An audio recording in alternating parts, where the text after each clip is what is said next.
Alrighty, welcome back everyone. We just talked about some of the instant impact freshmen that could be coming into school and absolutely bursting onto the scene in 2024 as freshmen, but now it's time to get into some Good Vibes Monday, and I think now is the perfect time to talk about one of the guys that absolutely tore apart college football, tore apart the NFL, did about everything you could possibly ask from a defensive tackle in Aaron Donald. He is one of the best players that I have ever seen play football, period. It does not matter position. It does not matter importance.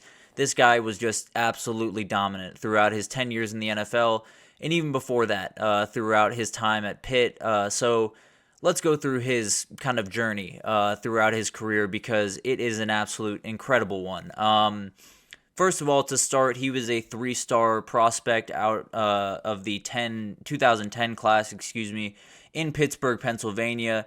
He only had 4 offers. They were from Akron, Toledo, Rutgers, and Pittsburgh, according to Rivals. So not a lot of fantastic choices to choose from. Obviously, if people had to redo it, I think Alabama and Florida and all of the big-time teams around that time would have been knocking on his door. But at the end of the day, he went a little bit under the radar. And he's someone that decided to stay home and be a Pitt Panther. And he became a legend essentially right when he enrolled and right when he walked onto campus. His freshman year was a little bit slower than the following years, but in his sophomore year, he burst onto the scene. 11 sacks his sophomore year. He continued to grow and be one of the best players in the ACC, one of the best players in the entire country. So, I apologize. For his junior year, he had a remarkable year, obviously. He had 64 total tackles, 5.5 sacks, 18.5 tackles for loss. Just an absolute beast up front. But then his senior year was just ridiculous in every sense of the word. 59 tackles total, 28.5 for tackles for loss. 11 sacks throughout the year in 13 games. So he was just all over the place. And from a defensive tackle, 11 sacks in 13 games is mind-boggling, to be totally honest. So 2013, as you can imagine, came with a lot of awards. And this is going to take a minute, so stick with me. ACC Defensive Player of the Year, the Outland Trophy, so the best interior lineman, offensive or defensive in the country. The Bronco Nagurski Award, the most outstanding defensive player in the year. Chuck Bednarik Award, Defensive Player of the Year. Outland Trophy Award winner, like we just talked about.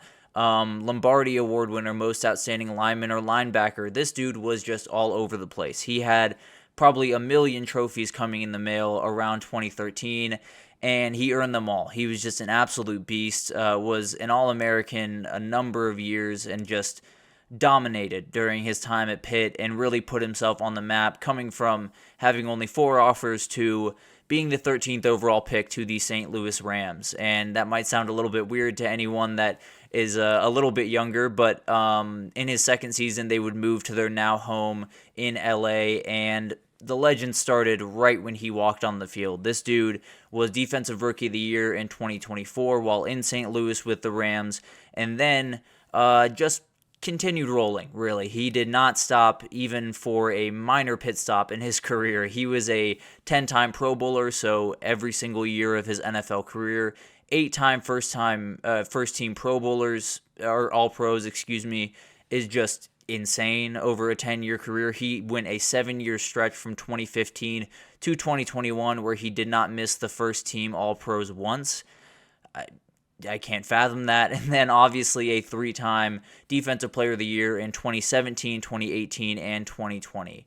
The dude is just ridiculous. There has not been a year where you have not turned on the Rams, and he has not stood out. And it's for a number of reasons. I think all of us have seen countless shots of him getting either doubled or somehow triple teamed on plays because that's who he is. If you single team him, he's going to win. It's really that simple. It is a J.J. Watt type conundrum where you cannot leave him alone in any matchup, even if it's against the tackle. You can't even leave him alone in a double team. He somehow beats double teams like they're nothing. So it's just insane to see what we saw throughout his career with the Rams. He did just about everything you could possibly want to do in a football career, especially from the defensive tackle perspective. I think there are a lot of people that would tell you this is the best defensive player of all time.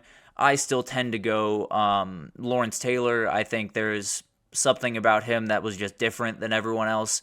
But at the end of the day, if anyone had an argument for it, Aaron Donald has about as good an argument as really anyone. I think J.J. Watt's another guy that gets into that conversation, but I think J.J. Watt might even tell you that Aaron Donald was better than him. So there's tons to like about this guy. He obviously is a fantastic football player, was incredible on the field, but has been incredible off the field. He's been someone that has rarely gotten into any type of big-time trouble, has always kind of just been about football and came into work every day, and I'm sure Sean McVay and the company over at the Rams just absolutely loved him for that.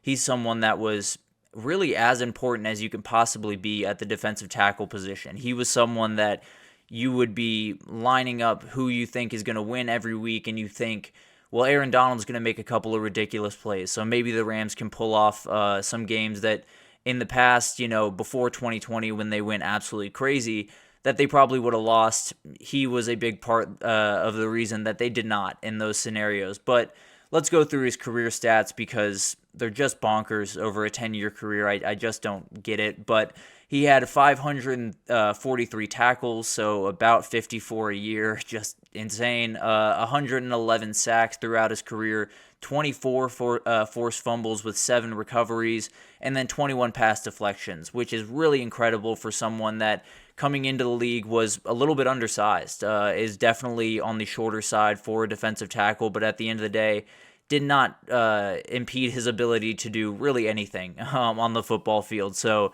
that was not remotely a problem. He obviously had some really remarkable moments throughout his career. Chief among them, I think the one that he cherishes the most is winning the Lombardi Trophy in 2021 over the Bengals. Just in a remarkable game by him, 2 sacks, was dominating force all day, including the final play where Joe Burrow on a 4th down was just blown up essentially by Aaron Donald and finished off that game. So he had his fingerprints all over that one. If Cooper Kupp did not have the remarkable game that he had, I think Aaron Donald would likely have won the Super Bowl MVP there.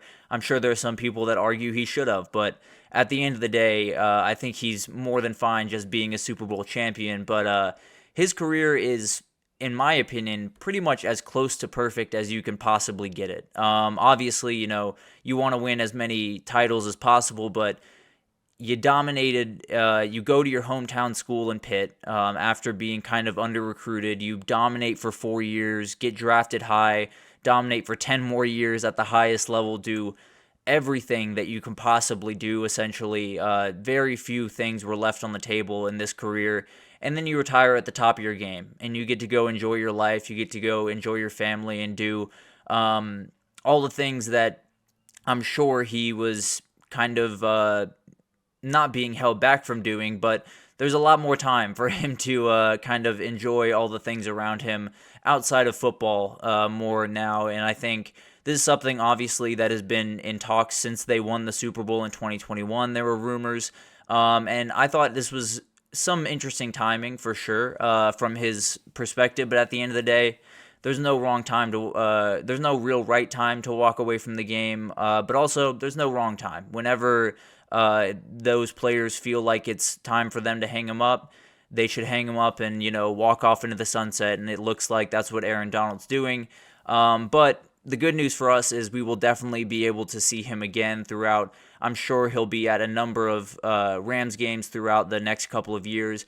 But then in 5 years, he has an appointment at Canton, Ohio, because this guy is going to be a first ballot Hall of Famer in the NFL, and it's not even a question. I don't think there should be any debate. I think they should literally look at his name, everyone should check the box, and they should move right on, because this is one of the most disruptive, one of the most dominant, one of the most remarkable players that I have ever seen in a position where, I'll be totally honest, I am no expert when it comes to defensive tackles, but when he's on the field, it's obvious that he is just absolutely different than everyone else. That is why we get those incredibly ridiculous pictures of triple teams on a defensive tackle. So he's someone that Canton's just waiting for. I'm sure the bust is starting to be made right this second, because he's definitely a first ballot Hall of Famer. He is definitely someone that has stamped his put his stamp on NFL history, and did just about everything you could possibly want to do in a career, all the way from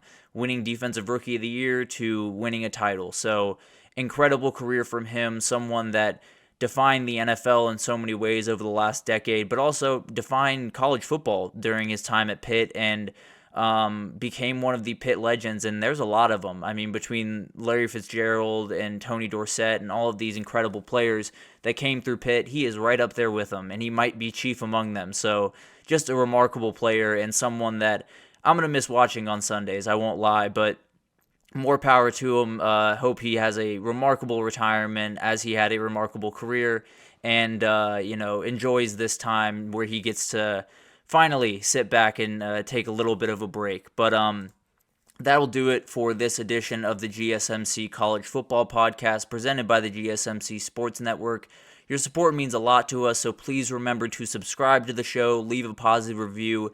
It makes a huge difference for us here at the channel. Also, follow us on Facebook, Twitter, or X, TikTok, Instagram, for all of the content and updates. We have so many people doing remarkable work across pretty much every single sport you could think of. It is tournament time in college basketball, so my guy Nelson over at the Basketball Podcast will absolutely get you squared away there if you want some sleepers, if you want some picks for this crazy time in March that we all love so much. So while he does that, I will keep you up to date on everything happening in college football. So definitely tune in tomorrow. We will have another great show for you today, but I'll see you then.